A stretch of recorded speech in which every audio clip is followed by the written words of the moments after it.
With all the stuff we have going on these days, it seems that most of us are looking for easy ways to get great meals on the table without spending all day in the kitchen. That's why today's safer to use pressure cookers and Instapots are so popular.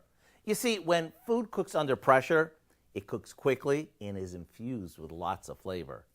So let's start by placing a good-sized pork shoulder that we've seasoned on a rack inside our pressure cooker. We add some water,